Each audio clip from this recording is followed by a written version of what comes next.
আচ্ছা, এটা তো ঘাস মারা ওষুধ, তাই তো? কি ঘাস মারা ওষুধ? কোথায় মারবে? জমিতে মারবে। জমিতে মারবে তো? কি জন্যে? রোয়ার আগে মারো, ঘাস মারার জন্য। রোয়ার আগে ঘাস মারার জন্য। অ্যাকচুয়ালি কি এটা ঘাস মারা ওষুধ? চুনো মারা। চুনো মারা ওষুধ। তাহলে চুনো মারাটা কিভাবে মারবে? কিভাবে মারবো? জলের সাথে গুলে। জলের সাথে গুলে মারবে। কোন টাইমে মারবে? রোয়ার আগে না রোয়ার পরে? রোয়ার আগে। রোয়ার আগে মারবে। তাহলে বন্ধুরা, আমি আজকের এইটুকুনি বলার জন্য কিন্তু আমি এসেছি।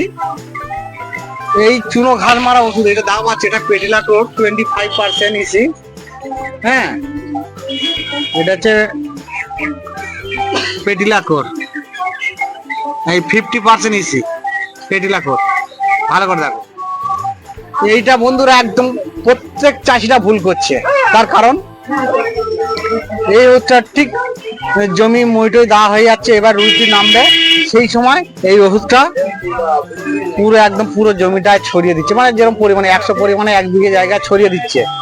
দেওয়ার পর তারপরে রুইটি নামছে। আমি সেই কারণে বন্ধুদের বলবো, এই যে পেটিলাক্লোর, বুটাক্লোর, পেন্ডিমিথাইল বা আর যেসব আছে, এই সবগুলো একদম ওইভাবে কেউ দেবেন না। রোয়ার পর 3 দিনের মধ্যে লাল বালির সঙ্গে নিয়ে ওষুধটা ছড়াতে হবে একদম। এটা মাথায় রাখবে। রোয়ার পর, আজকে রোয়া হয়ে যাচ্ছে, কালকে দিতে পারবে, পরশু দিন দিতে পারবে, তারপরের দিন 3 দিন দিতে পারবে। 3 দিন দাঁড় এর মেন টাইম, ঠিক আছে? তাহলে 3 দিনের মধ্যে তুমি দিয়ে দেবে। রোয়ার আগে 1 ফোঁটা দেবে না। দিলে কি হবে? তাহলে বলে দিই, দিলে কি হবে? এই যে ওষুধ আমি আগে দিলাম, দিয়ে বীজটা তো আমি লাভাচ্ছি, তাহলে ওই শিকড়ে যখন অ্যাকশন নিয়ে নেবে না, তখন ওই রোয়াটা মাটিতে ধরতে অন্তত অনেক দিন দেরি হবে। আর যদি বলে তাহলে আমি তার পরে দিচ্ছি, অ্যাকশন ধরবে না, না, শিকড়টা আমি মাটির তলায় দিলাম, আর ওষুধটা আমি উপর থেকে লাল বালির সঙ্গে দিয়ে দিলাম।